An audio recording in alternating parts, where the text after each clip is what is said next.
Hey, Egg Teacher Thoughts here, coming at you with another video. Gonna apologize, this one might be a little rough. I forgot my tripod today. So we're gonna go for it. We're gonna shoot a little bit of a video about seeding petunias. And these are gonna be a very special petunia ones that I was working on as kind of something for me. But I figured if you are a gardener out there and you wanna know about seeding your own petunias, this might be a good way to start. So, yeah, petunia seed. There's a whole bunch of them in here. As you kind of saw in a little intro, these guys are absolutely tiny. So those are the seeds there in the plastic bag on a ruler. So for my imperial folks, your measurement's on the left. For my metric folks, your measurement is on the right. So these are tiny, tiny things. And we're going to seed them by hand. So in your big commercial growers, a lot of those have a vacuum seeder. Some of them are just individual trays. Some of them use a roller and a conveyor system, just depending on the size. But this, I only have a couple hundred seeds. I've got some basic hand tools here, some little tips and tricks. I'm going to use a 3x5 note card, folded in half. I'm going to use a safety pin, and then I'm going to use my fingertips. And we're going to plant some of these seeds in here. Now, what are these petunia seeds? What color are they? They're kind of the special ones. These are ones that I had my students working on this fall, so they were doing some petunia crossbreeding. And if you look back to my fall videos, the petunias that we were crossbreeding with were the Firefly Petunias. So we were grabbing colored petunias and crossing those with the Firefly because the Firefly Petunias are white. So these, unfortunately, they didn't mark which crosses these came off with. I know the general petunias, but I don't know which color is which tray or container. That unfortunately didn't get marked before they put them in there. So these are ones where we're just going to have to wait for them to bloom and see, and that's going to take a couple of months. So I finally have an afternoon where the greenhouse is watered. Other things are caught up on, so it's a chance that I can get in here and actually do some seeding. So let's get into it. Let's see how it goes. Jury rigged up here, so hopefully it stays in focus. I'll check it a few times as we go through. What we're going to work with first is we're going to go ahead and start doing some of these just regular ones here. I'm going to get my peat moss out of the way so I don't confuse my peat moss with my petunia seeds. And they love to stick to the bag with kind of static electricity, but I'm going to come in here and just use a finger just to grab those so you can kind of, no, that's not going to come out. So I'm just going to try to then roll some of these out onto my paper. Hopefully they don't go too far. Okay. Get those to come down.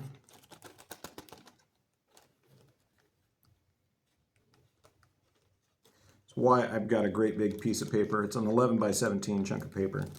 So if they hit and they bounce, hopefully they'll stay on my paper. Looks like I've got just about all the seeds that are fertile. So we'll use these. All right. So hopefully you can see these. These are kind of tiny. There's a couple of ways that you can pick up seeds. If you have fingernails, you can do that. I don't really have fingernails, but I can get them to stick to my fingerprint.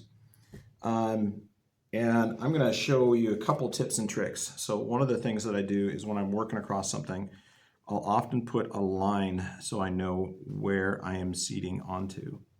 Okay, so I know I'm seeding onto there. I'm going to show you the fingerprint method here. So you just kind of hold it on there. The moisture of your finger will help it stick. You kind of turn it over and you can bring that seed over and just gently drop it in. Probably the least accurate version is just using fingernail or fingertip pressure. So that's right there. But definitely one where you know you're getting just one seed at a time. And I just kind of watch that. So just picking these up. So if you're a home gardener, this is probably one of the easiest methods. It takes the least amount of practice. You just get your finger nice and damp. Oh, and I don't remember if I'm on 3 or 4. Oh well, we'll put another one on 4. Oh, no, he's right there. And if your fingers get too damp, they will stick to them. Okay, so I'm just going to go like that.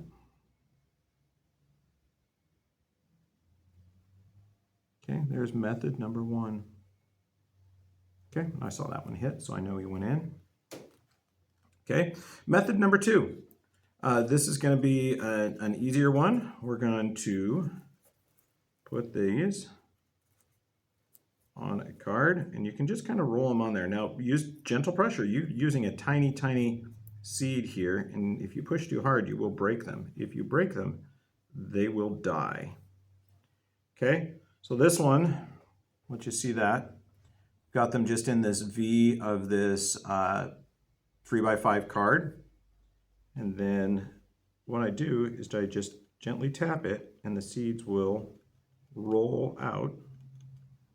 Now with this, be aware, so you can get more than one seed near the end. You can brush them back or just be really light on the taps, but this one's easy to multi-seed.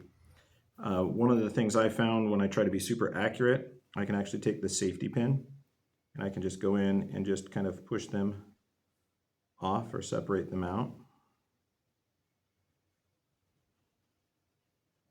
Usually bigger seed or where I'm kind of broadcasting, it works a little bit better to just tap the card. So this will help me get those out there. And they're all separated now, so I can just come in and just tap. These are a round seed, so it makes it really super easy for them to just roll out.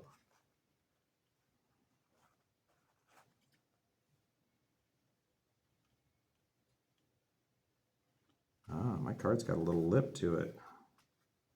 I see what they're doing. I'm going to take that, I'm going to bend that lip down so those seeds actually exit.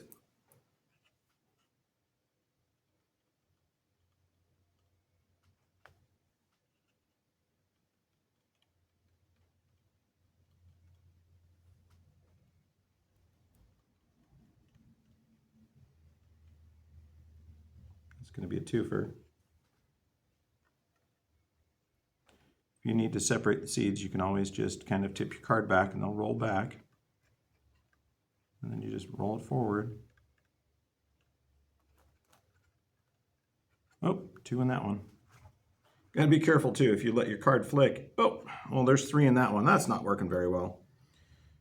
All right, so once they're in there, I don't go digging for them. If I've double seeded it, I just let them be. So with those, we're just going to let those be in there. We're not going to try to go back and fix it. The other thing that people do is they'll get a bunch of seeds on their hand, and you can either pick off the individual ones, or you, like you're sprinkling just a little bit of salt, you can go through and just do that. But I've done this before. I don't know if I'm blocking the camera, but I've got seed on here, so I can't really adjust.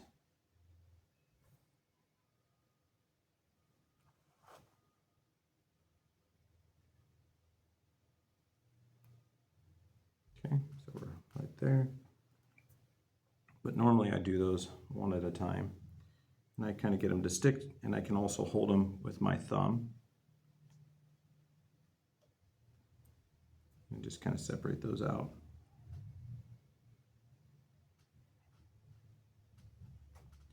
Sometimes you can feel them stay, and sometimes you can't.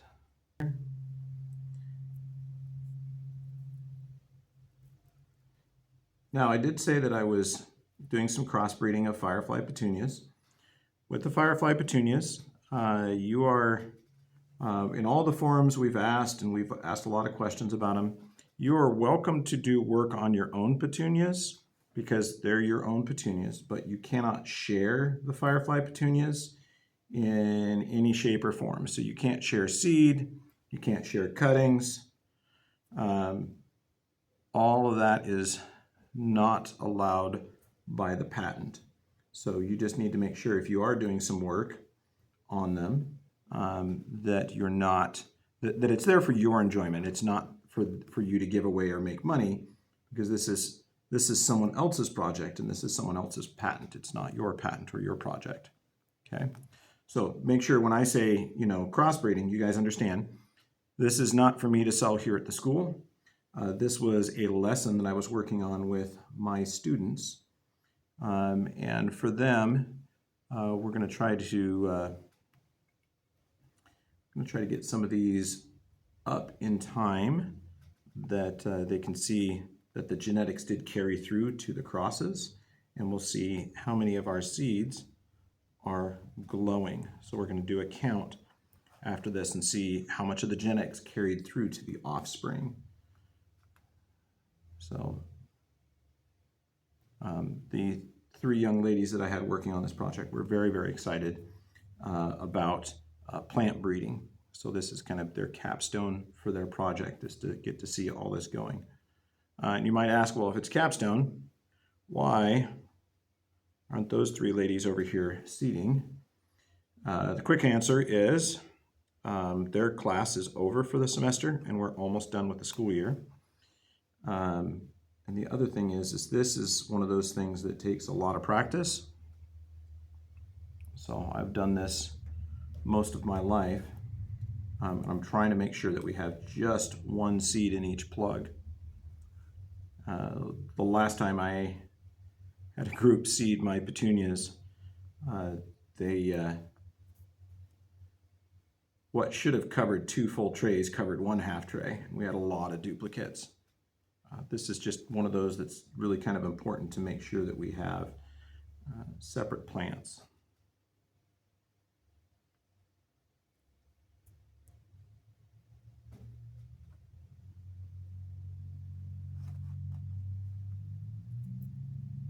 Now I could have used a smaller plug tray, one that has a lot more cells in it, but this is the size plug tray I have available to me right now. One of the other benefits is it gives me a larger plug, which is easier for me to transplant when it's time to do that.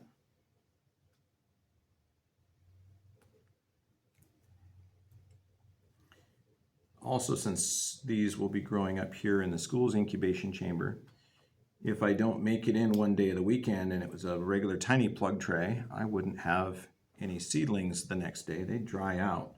But these plug trays hold more soil volume and they will stay wetter for longer, which allows me to give, you know, if I don't get up to the school, it gives me just a little bit of grace.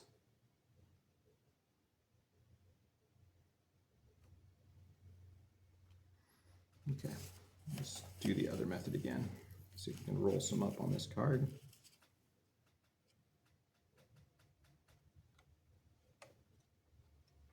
So I'm going to bend a little crick in the back so the seed don't go out the back.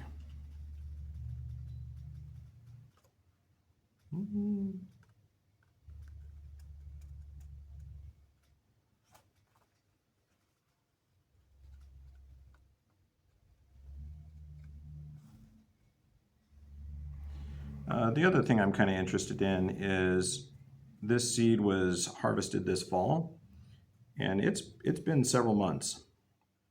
So we'll see how much of that seed is viable. I did notice on one of my test plants that we had out there from the crossbreeding, after we were done, we apparently missed some seed pods, because one of them did throw off some seed and it ended up getting into the soil right at the base of the pot where the drain holes are. And the seedling sprouted and is now growing out of the side of the pot on the bottom, which I think is pretty cool. So somewhere out there I have a free crossbred plant. Now I don't know if that one glows. I don't know if that one glows because I haven't been out there at night to see it, but I do know that there is one out there that has sprouted, and I am curious if that will go through and carry through a 3rd generation, whether it gets brighter or dimmer to the 3rd generation. That really just depends on your the luck of your genetics. How did that carry through? Which plant was dominant? Was it your pollen donator, or was it your egg donator or donor? Oh, there's 3 in that one. Ah! I'm not getting very good at this. No, we'll give it in there too. There's a lot of multiples on this last one. So anyway, what I'm going to do with this tray is I'm going to get that set up there, and I'll kind of show you how that goes. And then off camera, I'll do the rest of the seeding, and then we'll kind of talk about how it is going to grow. All right, so we're going to go ahead and take this tray over. Now, one of the things you'll notice is that this tray has not actually been watered. We're going to put it in our incubation chamber. And you saw how small those seeds are. They're very, very small. So what we're going to do is, I've got little trays here. We put it in our incubation chamber, and I actually fill this bottom tray with water, and it will actually wick up into the cells from the bottom. And I have it do that because if I were to top water this with such fine seed, petunias don't have a lot of energy because they're really, really tiny, and it's hard for them, if they get buried, to come up above the soil surface. So just with them being in contact with the peat moss when it's damp, will give them enough water for them to sprout. And I've done this many times with them. So we will fill this with water, and then we'll put a humidity dome over this. And the soil was very slightly damp, so it should readily absorb the water, and then we'll check on it. Now, petunias, it can take a week to 4 weeks for them to come up. I have had some come up after quite a bit of period of time, but generally they come up fairly quickly. So maybe 2-3 weeks we'll do an update and see what is there. And the best way to find out whether Firefly Petunias have germinated is you actually take this tray and you go into a dark room and you turn off the lights and you sit there for about 5 to 8 minutes and let your eyes adjust. And then after your eyes adjust, you can see little tiny glowing spots. And those would be the roots of the seeds that have germinated. They're really hard to see, but they're there. All right, so there is our humidity dome. We're going to put that on there. It's just a Jiffy dome, goes over the plug trays. And we're going to go ahead and just start adding the water.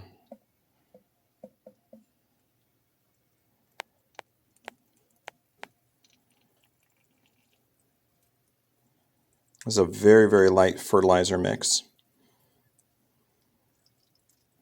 I just find that giving them a little bit of fertilizer when they're younger, it kind of gives a little bit of a charge to the tray, because I generally add from the bottom routinely as this goes.